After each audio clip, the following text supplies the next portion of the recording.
Bonjour à tous et bienvenue sur la troisième voie, donc ma chaîne, je m'appelle Crow, et dans cette vidéo on va aborder un peu plus précisément ce que j'appelle être donc la troisième voie.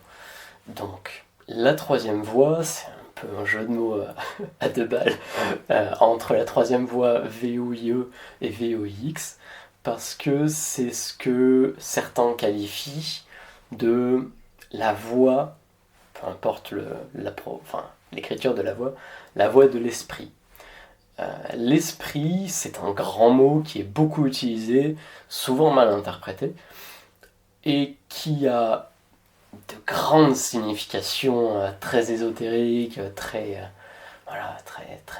élevées, comme certains aiment le dire, mais qui a aussi des simples, très simples pratiques et une façon d'être qui va tout à fait conduire quelqu'un à découvrir par lui-même qu'est-ce que l'esprit et qu'est-ce qui peut lui apporter dans son quotidien. Et quand je parle vraiment d'apporter, il y a vraiment une amélioration pure et positive dans le fait d'adopter un état d'esprit.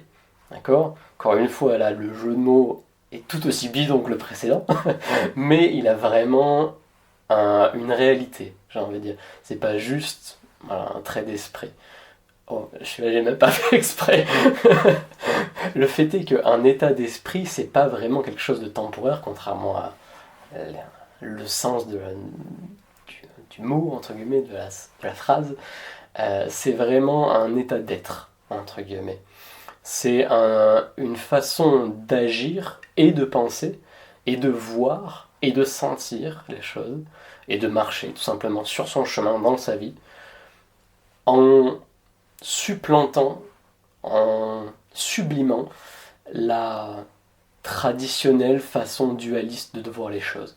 C'est-à-dire d'aller dans une voie qui non pas va en contradiction avec les deux grands paradigmes que sont l'homme, la femme, le bien, le mal, le haut, le bas, etc., gauche-droite, qui sont des idées qui sont des idées qui ont tendance à être vues de manière confrontante, assez contradictoire, parfois juste pas du tout en accord l'une avec l'autre.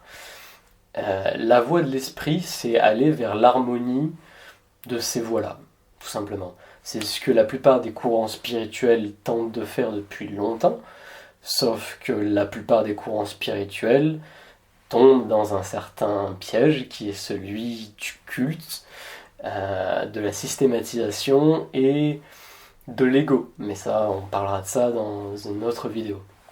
Surtout de l'orgueil, plus que de l'ego.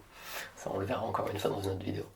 Là, ce que je vais tenter d'expliquer, c'est vraiment en quoi cette troisième voie est juste applicable à votre quotidien et toujours profitera à votre quotidien, quel qu'en soit l'endroit, qui vous êtes, peu importe où vous en êtes dans votre vie. Cette troisième voie est une voie de libération. Une voie de libération de toutes vos croyances, qu'elles soient positives ou négatives, parce qu'une croyance positive vous empêche de voir la réalité telle qu'elle est. Il ne faut pas croire qu'une croyance positive est plus positive justement qu'une croyance négative. C'est juste une croyance qui peut peut-être vous aider pendant un moment, mais de laquelle vous aurez toujours intérêt à un moment donné de votre vie de vous détacher, ne serait-ce que pour regarder vraiment les choses telles qu'elles sont, et puis pour pouvoir les transformer, ces choses telles qu'elles sont, si vous avez envie qu'elles changent. Mais c'est le principe de... j'aime bien utiliser l'image du verre, pas à moitié plein ni à moitié vide, mais si vous voulez attraper un verre, vous allez devoir tendre le bras, attraper le verre, et après vous le posez là où vous voulez le poser. Les croyances positives, c'est tenter de se convaincre que le verre n'est pas là où il est. Donc vous aurez l'impression qu'il n'y a rien à bouger, sauf que juste vous taperez à côté. Mais le verre il sera toujours là, et il n'aura pas bougé. Donc si vous avez un problème entre guillemets à résoudre, la croyance positive qui consiste à dire il n'y a pas de problème, ça veut juste dire que vous ne voulez pas le voir mais qu'il agit quand même dans votre vie. Vous refusez d'accueillir la conscience de ce problème, donc vous ne pouvez pas le transformer parce que vous ne pouvez pas le toucher. Et si vous ne pouvez pas le toucher, continuez à agir sur votre vie. C'est juste que vous ne voulez pas le voir. mais les impacts, même si vous ne pouvez pas faire le lien entre le problème que vous ne voyez pas et les impacts, et que quand l'impact du problème vous vient, vous vous contentez de vous dire « Oh, mais ça n'a rien à voir avec moi », eh ben oui, mais n'empêche, vous allez continuer à en souffrir.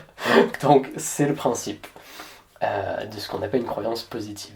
Une croyance négative, tout le monde la connaît, c'est le classique, j'y arriverai jamais, je vaux pas assez, c'est pas possible, voilà, enfin, c'est pas à ma portée. Voilà, ça c'est une croyance négative que la plupart des gens commencent maintenant un peu à intégrer depuis quelques années.